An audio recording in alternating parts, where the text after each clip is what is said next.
గౌరవనీయులు కోనిదాల పవన్ కళ్యాణ్ గారు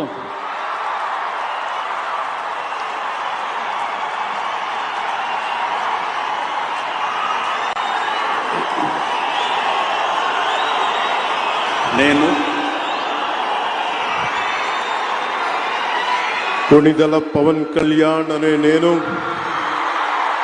శాసనం ద్వారా నిర్మితమైన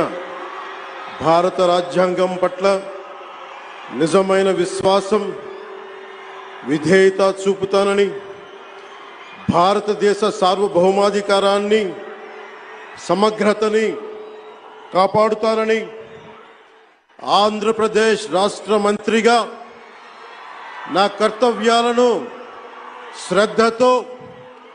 అంతఃకరణ శుద్ధితో నిర్వహిస్తానని, భయం గాని పక్ష